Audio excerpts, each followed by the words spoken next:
Hey, this is Notser, and this is the Tier 6 Japanese carrier Ryujo. It has 5 squadrons with 4 aircraft each, Airborne. 12 secondary guns, 50 AA guns, has a top speed of 28 knots, and the setup I'm running is Group 3 3, torpedo maintaining bombers present and course. 2 dive bombers.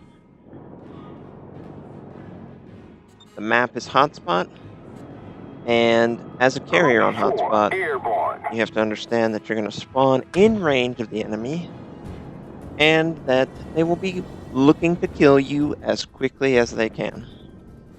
No matter how low anyone else is around you, carriers are the enemy's primary target.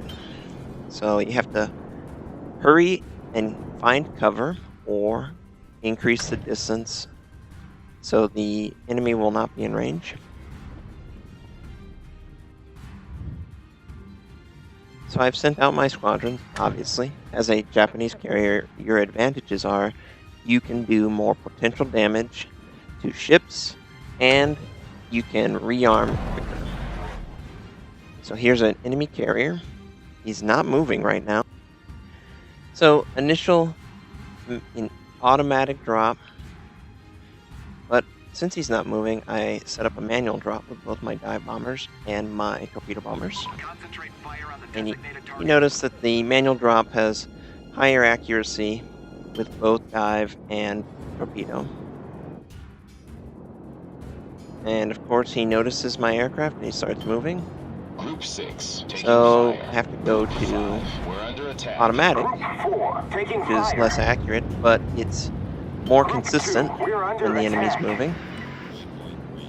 Group 4, Looks like the enemy engaging has sent enemy. out Group 6, aircraft approaching to target. attack. Group 5, When they engaging are engaged enemy. with Group 6, your bombers, returning. Group it 5, blooms the returning to ship. attack area Group and makes it 4, less accurate. returning to ship. Group 3, approaching We target. land a torpedo on the front of his nose. Group 3, returning. That caused flooding. Group 2, engaging We already had a enemy. fire going with the 2 dive bombers. And another torpedo impacts, but it doesn't cause flooding. Group 2, returning to And ship. it looks like our last torpedo run will miss completely, but he's got fire and flooding unless he used his emergency damage control. And I think what happened was he took fire from a friendly battleship or a cruiser, and then he was so close to dead he ticked down from his fire and flooding. So we got first blood, that's pretty awesome, and it's one of the 2 enemy aircraft carriers. The Japanese one, which in my opinion is more important to take out than the American because of the loadout they can run. American carriers are really encouraged to run with multiple fighters and multiple dive bombers. And right now, dive bombers are weaker than torpedo bombers. And that was a manual drop from that friendly aircraft carrier. He was pretty successful with that manual drop. And you can see that every squad is trying to land and rearm. They land and rearm so quickly with Japanese aircraft carriers that you kind of have to wait. If you're using them to attack a target, minimize the chance the target will survive the attack. I would say it's okay to use all of these on an aircraft carrier, but anything, Group 3, ready. and maybe the high tier battleship for the team, but if it's a destroyer or a battleship that you feel won't have as much impact on the game, you really want to spread out your squadron's impact, Group 2, ready for attacking takeoff. multiple ships and stuff. And he's dodging that torpedo. I think he's on fire and he'll die. I'm trying to decide if I should send my squadrons up to the cap or find a battleship on the west side of the map. And this is kind of just what I picked up from playing StarCraft. Just keeping your fingers busy so you can handle the actions per minute. I realized that probably most people who play this Group game 2, maintaining either present played course. an RTS 15, 20 years ago or haven't played one at all, and carriers are kind of intimidating.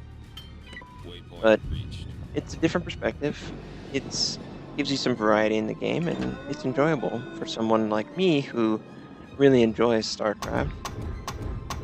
I'm not good enough in multiplayer to play it, but I love the campaign, and I love playing the arcade, where you get to have different game modes with different objectives. And it's a little more casual. So this enemy battleship's like, he's got a third of his health. He's going towards that island, so it's going to kind of screw up my attack runs. I'm very much aware of that. That is the advantage of dive bombers. No matter where the enemy is, the attack will most certainly be effective, and you will never accidentally drop your bombs on an island, because it's such a narrow attack that the ship would have to be in the island for you to be able to avoid it. And yep, first dive bomb's good, sets them on fire. Second dive bomb's good. We have three bombs that land and 2 fires set. He dodges the first torpedo, which wasn't an ideal scenario, but you can see that he's really left with no options. Can't move left or right. And he's taking fire. He kind of shoots at the torpedoes, and we take him down. Oh, that was pretty funny. I bet a lot of people wish they could somehow set off the torpedoes with their main guns. So, everyone's recalling to rearm. We're keeping up with our team. That's an important aspect of the carrier that some people don't really do. If you stick with your team, you can better support them with your AA, and they can protect you from any targets that might break through, like a destroyer. A destroyer has a huge advantage against a carrier because of its agility to avoid your attack runs and the torpedoes it carries. So, strength in numbers, and I keep that in mind whenever I'm in my carriers, always. So, yep. Group 2, ready. I want to get them all out. This is Aircraft 101. You rearm as quickly as you can, you send them out, and they hover over until their squadron is fully built out, and then they'll go on with their objective. Similar strategy, I let my squadrons hover over my ship until all of my squadrons are up in the air, and then I send them off together. And that friendly cruiser is able to take out the aircraft that was in the area. And we're just trying to decide the enemy target. Ideally, what you would do is you would right-click on the minimap where you want to go instead of all this dragging around. But, I kind of like looking at the volcanoes, and you can kind of see from perspective, you can see the shallow area that I don't believe it's in-game right now, but eventually they want to make these only passable by destroyers because of the hull and how it sits in the water. But right now you really don't know this exists until you're right on top of it. And I've definitely seen, and look at this cruiser, he is barely alive. So I think, it'll only take one dive bomber. I can afford to use that on him. Well, I'm going to regret that decision. So, the classic dive bomber attack, and then keep the battleship from having a safe avenue out. We're already taking fire. This is a dangerous area. There's a lot of AA going off.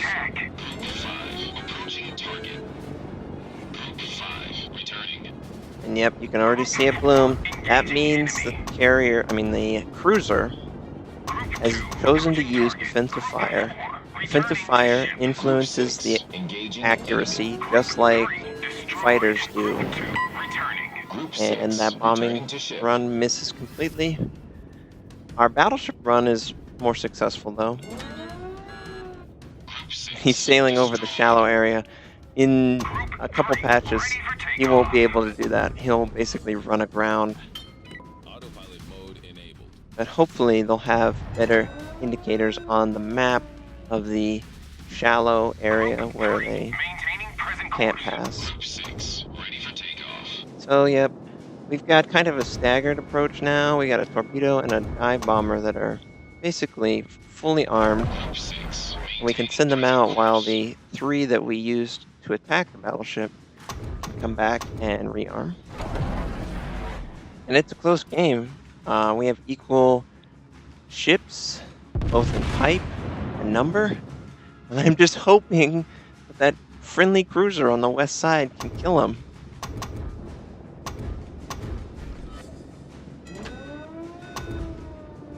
And yeah, it's the Q system. Green means that's the current action that's taking place. Yellow arrow indicates that this is in queue and that will be the next action that takes place. So I noticed that all my aircraft are landing, so I queued up that any aircraft that's rearmed may take off. And they're going to hover over my ship until I tell them otherwise. Manual drop. You really can't dodge, so I'm going to get at least one. 3, returning to ship. And we get a fire with our dive bomber, which is awesome. And he's going to probably die to friendly fire. Group 2, maintaining present course. Nope, he actually died to flooding and fire. Cool.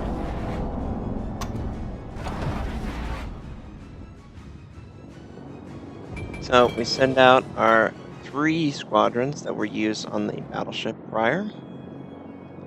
2 of our squadrons are being recalled for rearm. Since we're so close forward, and at the time, I just noticed that this torpedo bomber was coming in. So I'm rushing to the friendly area. Hopefully the islands get in the way of his plan. I have AA going too. This is a fully upgraded carrier with the AA. So it's supposed to take 1 or 2 squadrons out. It looks like I'm not taking anything out. I picked 1 finally after they dropped. This enemy carrier, enemy cruiser, friendly cruiser, Jesus. He avoids all of them. I only take 1, that's okay. And I'm able to repair that and put out the flooding. Just the flooding.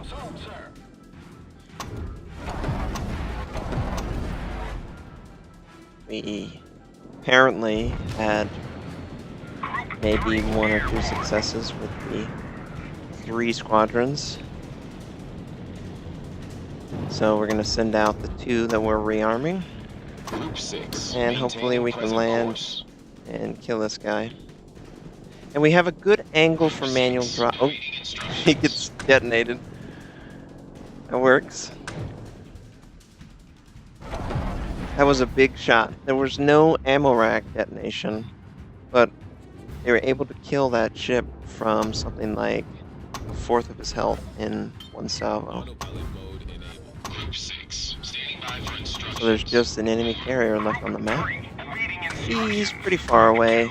We're really just sending our squads out looking for him. I have an idea that he's in the northeast, but I haven't confirmed his position.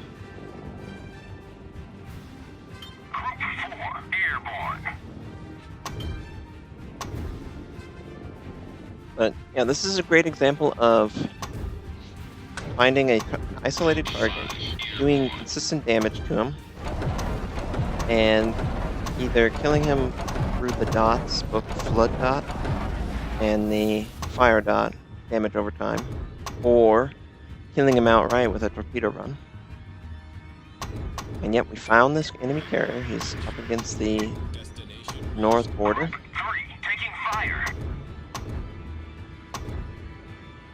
Classic drop. Pincer move.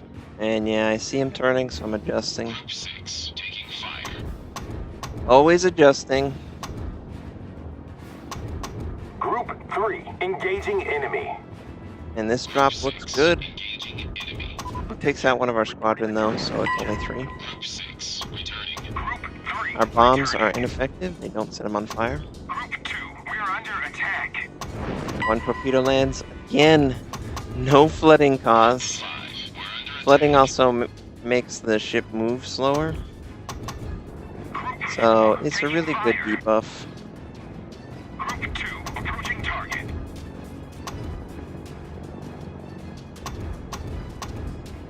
And he's so desperate. He just wants to avoid damage.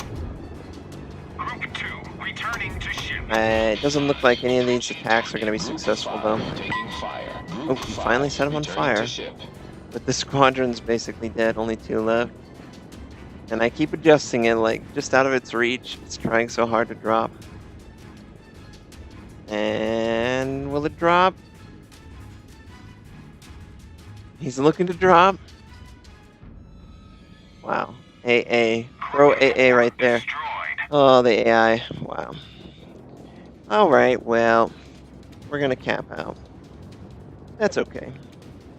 So we were able to support our team, do damage, take out high-value targets like that carrier, like battleships, and we won because of that. I hope you guys enjoyed this look at this Tier 6 Japanese carrier Ryujo, and I'll talk to you later.